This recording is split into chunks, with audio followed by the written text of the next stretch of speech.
Welcome to the channel, everyone. The topic of today's TestFit gallery is small sites. Now, TestFit does a great job showcasing and teaching people their software. But we all know that just when you think you have something figured out, life throws a curveball. The algorithm inside TestFit seems to love sites between around 2 acres and 10 acres. So anything smaller or larger in the default settings presents the user with an error in the way of an unsolvable site.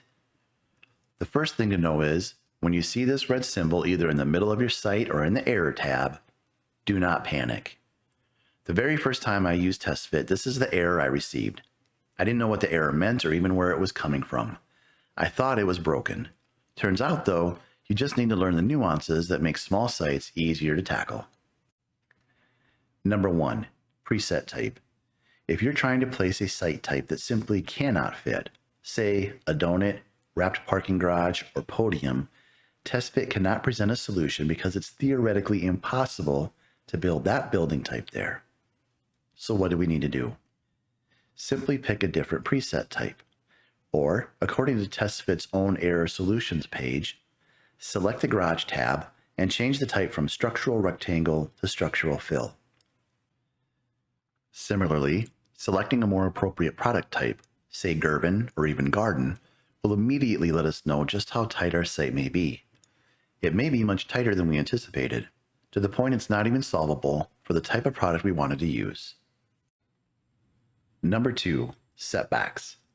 If you're running with a standard TestFit setback of 20 feet all the way around your site, you're cutting up to 40 feet out of developable area across all axes.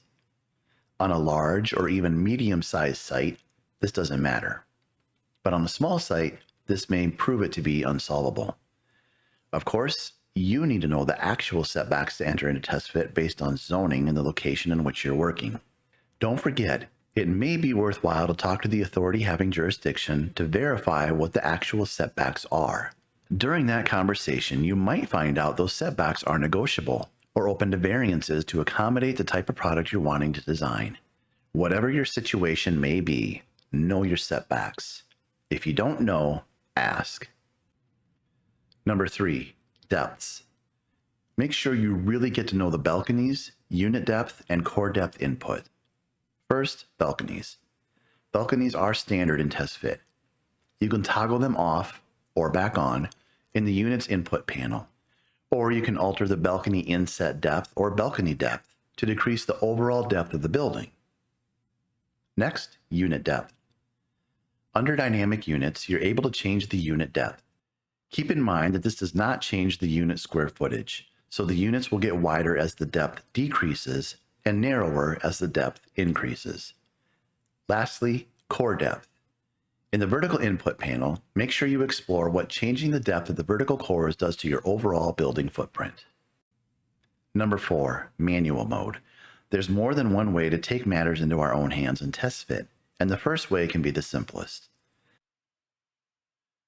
Once you have an approximate layout and feel as though the algorithm has taken things as far as you're comfortable with, hit the M, or manual mode, button. This allows us to not only fine-tune the buildings, but also parking garages and surface parking, along with drive lanes. Don't be afraid to really explore this aspect of TestFit, as this is one of the features that will allow you to get the most out of your sites. Number 5, mass-based sites. One of my favorite features of TestFit, a feature that often gets overlooked, is mass-based sites. Mass-based sites give us the flexibility to quickly sketch a building footprint, an offset for, say, landscaping and sidewalks, and then fill the entire rest of the site, all the way to the setbacks, with parking. All you need to do is fine-tune square footages to match your local parking and zoning requirements. And if you're working on a multifamily layout, adjust the average apartment size so the units per floor is indicating the correct information. Well, there you have it, everyone. Thank you for tuning in to the very first TestFit gallery. We have more content on the way, so don't forget to like and subscribe to make that possible.